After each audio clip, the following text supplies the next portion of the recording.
때에 베델의 제사장 아마샤가 이스라엘의 왕 여로보암에게 보내어 이르되 이스라엘 족속 중에 아모스가 왕을 모반하나니 그 모든 말을 이 땅이 견딜 수 없나이다. 아모스가 말하기를 여로보암은 가려 죽겠고 이스라엘은 반드시 사로잡혀 그 땅에서 떠나리라. 아마샤가 또 아모스에게 이르되 선견자야 너는 유다 땅으로 도망하여 가서 거기에서나 떡을 먹으며 거기에서나 예언하고 다시는 베델에서 일어나지 말라. 이는 나의 성소요 나라의 궁궐이니라. 아모스가 아마샤에게 대답하여 이르되 나는 선지자가 아니며 선지자의 아들도 아니라 나는 목자요 뽕나무를 재배하는 자로서 양떼를 따를 때에 여호와께서 나를 데려가라. 여호와께서 내게 계시기를 가서 베델에서 이스라엘에게 예언하라 하시니라. 이제 너는 여호와의 말씀을 들을지니라. 내가 이르기를 이스라엘에 대하여 예언하지 말며 이삭의 집을 향하여 경고하지 말라 하므로 여호와께서 이와 같이 말씀하시기를 내 아내 백성 가운데서 성장하게 하시옵시고 내 자녀들은 칼에 엎드러지며 내 땅은 충령하여 나누어질 것이며 너는 더러운 땅에서 죽을 것이요 이스라엘은 반드시 사로잡혀 그의 아래서 떠나라 하시니라. 주 여호와께서 내게 이와 같이 보이셨느니라. 보라 여름 과일 한 광주리이니라. 그가 말씀하시되 아모스야 내가 무엇을 보느냐. 내가 이르되 여름 과일 한 광주리이니라. 여호와께서 내게 이르시되 내 백성 이스라엘의 빛이 되었으므로 내가 다시는 그들을 용서하지 아니하리니. 그날에 궁전의 노래가 애곡으로 변할 것이며 곳곳에 시체가 많아서 사람이 잠잠히 그 시체들을 내어 버리리라. 주 여호와의 말씀이니라. 아멘. 아모스서를 크게 세 부분으로 나눌 수 있다고 말씀드린 바 있습니다. 1장부터 2장은 이스라엘과 이웃 나라들에 대한 심판이며 3장부터 6장은 이스라엘을 향한 경고와 심판을 주제로 한 세 편의 설교가 나와 있고 7장부터 9장은 이스라엘의 종말에 대한 환상 그리고 권면이 나와 있습니다. 우리는 이제 7장 이스라엘의 심판과 관련하여 아모스가 본 환상에 대하여 살펴보게 됩니다. 7장부터 9장까지는 총 5가지의 환상이 등장합니다. 여기서도 7장부터 8장까지 4가지 환상이 등장하고 9장에서 5번째 환상이 소개됩니다. 이 5가지의 환상은 결국 이스라엘이 하나님의 심판을 받지만 하나님은 이스라엘을 다시 회복시키신다는 메시지를 우리에게 전하고 있습니다. 담임 목사님께서 7장 1절부터 9절까지의 말씀을 어제 새벽에 전해주셨지만 오늘 본문과 이어서 등장하는 4번째 환상은 그 앞에 세 환상과 함께 보아야 합니다. 왜냐하면 이 4가지 환상이 함께 이루는 구조를 통해서 하나님께서 성경을 읽는 우리에게 주시는 중요한 메시지가 있기 때문입니다. 그래서 7장 1절부터 함께 보도록 하겠습니다. 7장 1절부터 8장 3절, 엄밀히 말하자면 이제 8장 14절까지 등장하는 4가지 환상을 우리는 2개씩 묶을 수가 있습니다. 먼저 7장 1절부터 6절까지 등장하는 메뚜기 재앙 환상 그리고 불재앙 환상을 하나로 함께 묶을 수가 있습니다. 그리고 7장 7절부터 9절까지 등장하는 다림줄 환상 그리고 8장 1절부터 3절까지 나오는 여름 과일 광주리 환상을 함께 묶을 수가 있습니다. 이렇게 묶는다는 것은 서로 형태와 또 메시지가 유사하기 때문입니다. 먼저 7장 1절부터 6절까지 등장하는 두 환상은 재앙이라는 특정한 사건을 보여준다고 하여 사건 환상이라고도 부릅니다. 1절부터 3절까지의 메뚜기 재앙 환상 그리고 4절부터 6절까지의 불재앙 환상은 같은 구조를 이루고 있습니다. 먼저 주 하나님이 내게 보이신 것이 이러하니라 라는 말로 시작해서 하나님께서 보여주시는 내용을 아모스가 전합니다. 그 후에 아모스가 하나님께 중보의 기도를 드리고 아모스의 중보를 받으신 하나님께서 그 뜻을 돌이켜서 재앙이 이루어지지 않을 것이라고 선언하십니다. 이 두 환상, 즉 이 메뚜기 재앙 환상과 불재앙 환상은 하나님께서 이스라엘에 내리실 재앙입니다. 1절부터 3절의 메뚜기 떼 재앙은 왕이 풀을 벤 후에 풀이 다시 움돋기 시작할 때라는 구체적인 시기가 등장합니다. 이스라엘은 이모작을 해서 처음에 난 곡식은 왕이 가져갈 곡식, 그리고 두 번째로 씨를 뿌려서 거둔 곡식은 농부들의 몫이 되었습니다. 시기적으로 이때는 4월경으로 늦은 비가 온 후로부터 뿌린 두 번째 씨앗이 다시 이제 움을 돋기 시작할 때입니다. 이제 막 움돋은 농작물들을 메뚜기 떼가 모두 먹어 치운 것을 아모스는 환상 중에 보았습니다. 그것은 이스라엘이 감당할 수 없는 재앙이었습니다. 그래서 아모스는 하나님께 사하여 주시기를 요청합니다. 그는 하나님께 야곱이 미약하오니 어떻게 서리이까라고 말합니다. 야곱은 성경에서 이스라엘을 가리키는 전형적인 표현입니다만 아모스가 여기서 야곱이라는 이름을 쓰는 것은 또 다른 의미를 부여합니다. 야곱은 그가 이스라엘이라는 이름을 받기 전까지 사용하였던 이름입니다. 성경에서 이름은 그 사람 자체를 의미하죠. 우리가 잘 알다시피 야곱의 삶이 어떠했습니까? 그가 라반을 떠나 고향으로 돌아올 때에는 거부가 되었습니다. 하지만 형 에서가 자신을 죽이려 오고 있다는 소식을 듣고는 두려움에 형의 분노를 누그러뜨릴 각종 선물들을 선두에 놓고 자신은 가장 마지막에 섭니다. 가진 것이 많으나 한 사람의 위협 앞에 두려워 어쩔 줄 모르는 미약한 사람, 그리고 하나님을 만나 자신의 신앙을 처음부터 다시 시작해야 하는 사람, 그가 바로 야곱이죠. 지금의 북이스라엘이 겉은 화려하고 강해 보이나 실상은 미약한 야곱과도 같다는 것을 아모스는 말하는 것입니다. 세상에서 힘이 있을지 모르나 하나님이 메뚜기 떼를 보내시면 순식간에 나라가 망할 만큼 북이스라엘은 미약합니다.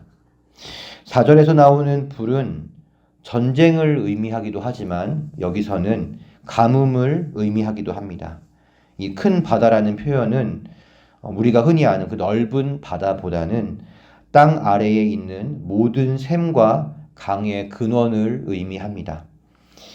전례 없는 적의 침략이라고도 해석할 수 있고 또 강력한 가뭄 재앙이라고도 해석할 수 있습니다.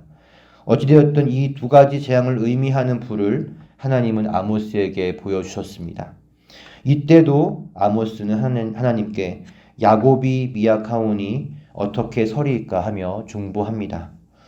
이 아모스의 중보를 들으신 하나님의 반응이 어떠합니까? 1장부터 6장까지 하나님은 반드시 이스라엘의 심판을 내리겠다는 굳은 의지를 보이셨습니다. 당연히 우리는 하나님께서 아모스의 요청을 거절하실 것이라고 예상합니다. 하지만 하나님은 아모스 한 사람의 중보를 들으시고 재앙을 철회하십니다. 야곱의 미약함이 하나님의 심판을 철회할 수 있는 이유가 되지는 못합니다. 하나님이 아모스의 기도를 들으신 이유는 바로 그들을 향한 사랑과 자비 때문입니다. 하지만 이스라엘이 안심해서는 안 됩니다. 왜냐하면 그들은 아직 회개하지 않았기 때문입니다. 그러므로 그들의 죄는 여전히 있습니다. 이 말은 이 재앙이 영원히 철회된 것이 아닐 수도 있다는 의미입니다. 회개하지 않으면 이스라엘은 심판을 절대로 피할 수 없습니다. 우리가 죄를 짓고 있는데 괜찮다는 것은 절대로 괜찮은 것이 아닙니다. 우리의 심판이 유보되는 이유 중에는 우리를 위한 누군가의 중보가 있기 때문일 수 있습니다. 그리고 당연히 하나님께서 오래 참으시기 때문이기도 하죠. 하지만 그 하나님의 사랑과 자비를 악용하면 하나님의 공의가 끝까지 우리를 추적하여서 심판을 집행할 것입니다. 그렇기에 회개하는 것이 복입니다. 그러므로 성도 여러분, 날마다 우리의 마음을 살펴 회개함으로써 심령을 깨끗하게 하시기를 바랍니다. 7절부터 9절까지는 다림줄 환상이며 8장 1절부터 3절까지는 여름 과일 광주리 환상입니다. 이 두 환상은 사건이 아니라 물건이 등장한다는 점에서 물건 환상이라고도 부릅니다. 또한 아모스는 이 물건의 이름을 가지고 일종의 언어 유희를 통해 환상의 메시지를 전달하기 때문에 이 환상들을 또한 언어 유희 환상이라고도 부릅니다. 이 두 환상 역시 구조적으로 공통점을 가지고 있습니다. 먼저 환상을 보이신 후에 아모스야, 내가 무엇을 보느냐 하는 하나님의 질문이 나타납니다. 여기에 아모스의 중보는 나타나지 않습니다. 그리고 내가 다시는 용서하지 아니하리니 하며 심판을 결심하시는 하나님의 말씀이 나타납니다. 즉, 이 두 환상은 하나님께서 이스라엘을 반드시 심판하실 것을 보여줍니다. 이 세 번째 환상인 7장 7절부터 9절에 나타나는 환상은 다림줄 환상입니다. 다림줄은 줄에 무거운 추를 연결한 것으로 건축 시에 수평과 수직의 기준이 되는 줄입니다. 수평과 수직이 맞지 않는 벽과 구조물은 어느 정도 쌓다가 무너지게 됩니다. 다림줄이라는 기준을 가지고 아래서부터 수평과 수직을 맞춰 올려야 합니다. 만약 벽과 건축물을 삐뚤게 세웠다면 그것은 무너뜨리고 다시 세워져야만 합니다. 하나님이 내리신 다림줄에 이스라엘은 총체적으로 삐뚤어져 있습니다. 삐뚤어지게 세워져 금방이라도 무너질 것 같은 벽과 같습니다. 그런 벽은 보수의 대상이 아닙니다. 무너뜨리고 다시 지어야 할 대상입니다. 북이스라엘의 상태가 바로 이러하다는 것입니다. 이 환상이 언어 유희 환상이라고 했는데 다림줄은 히브리어로 아나크 이렇게 발음한다고 합니다. 그런데 이와 유사한 아나크라는 단어가 있는데 이 단어의 뜻은 신음하다, 한숨 쉬다입니다. 즉 하나님께서 아나크, 다림줄을 보여주신 것은 앞으로 이스라엘이 아나크할 운명, 다시 말해 신음할 운명에 처해 있음을 보여준다고 말할 수 있습니다. 7장 10절에서 17절을 보기 전에 먼저 네 번째 환상인 8장 1절부터 3절을 먼저 보겠습니다. 하나님은 아모스에게 여름 과일 한 광주리를 보여주십니다. 왜 하나님께서 아모스에게 여름 과일 한 광주리를 보여주실까요? 아까 말씀드렸다시피 세 번째와 네 번째 환상은 언어 유희 환상이라고 말씀을 드렸죠. 아모스는 물건의 이름을 언어 유희적으로 사용하여서 환상의 메시지를 전달합니다. 여름 실과는 히브리어로 카이츠입니다. 그런데 이 종말 끝을 뜻하는 히브리어가 퀘이츠입니다. 물론 이제 우리가 봤을 때 콰이츠하고 퀘이츠는 다른데 이것을 히브리어 글자로 보면 굉장히 유사합니다. 그리고 더욱이 아모스 당시에 이 여름실과 그리고 종말 이것은 서로 같은 발음이었다고 합니다. 즉 하나님은 여름실과 콰이츠를 보여주시면서 이스라엘의 콰이츠, 즉 이스라엘의 끝이 임박했음을 아모스에게 보여주신 것입니다. 그때 3절의 궁전의 노래는 이 원어 성경이나 영어 성경에서 보면은 성전의 노래, 성가 이렇게 나와 있습니다. 그러니까 성전에서 부르는 노래를 의미하죠. 그래서 이 심판이 임했을 때 성전에서 부르는 노래가 기쁨과 환희의 노래가 아니라 장송곡이 될 것이다. 이것을 4절과 연결해서 봤을 때에 무수히 많은 사람이 죽을 것임을 보여주는 표현이라고 할 수 있겠습니다. 첫 번째와 두 번째 환상에서 하나님은 아모스의 중보를 듣고 재앙을 철회하셨습니다. 그런데 세 번째와 네 번째 환상에서 하나님은 다시는 용서하지 않을 것이라고 말씀을 하셨습니다. 무엇 때문에 하나님은 재앙을 철회한다는 데서 집행하시는 것으로 뜻을 바꾸셨을까요? 그 이유를 보여주는 내용이 바로 7장 10절부터 17절까지의 내용입니다. 이 베델의 제사장의 대표격인 아마샤는 여로보암 왕에게 편지를 보냅니다. 그 내용인즉 아모스가 여로보암은 칼에 죽고 이스라엘은 반드시 사로잡혀 그 땅에서 쫓겨난다는 것입니다. 그는 이 아모스의 예언을 왕을 향한 모반이라고 부르고 있습니다. 아마샤는 북이스라엘의 종교적 지도자의 위치에 서 있는 사람입니다. 제사장은 하나님과 사람 사이에서 중보하는 역할을 가졌죠. 적어도 이 아마샤가 제대로 된 신앙인이라면 그는 아모스가 하나님께서 보내신 참 선지자가 맞는지, 그의 예언이 참인지를 하나님께 물어봤어야 할 것입니다. 아마 물어봤다면 당연히 하나님은 그가 참 선지자이며 그의 예언이 참이라고 말씀하셨겠죠. 하지만 그는 그러한 과정 없이 북왕조를 향한 날선 비난의 소리를 왕에 대한 모반으로 치부해 버립니다.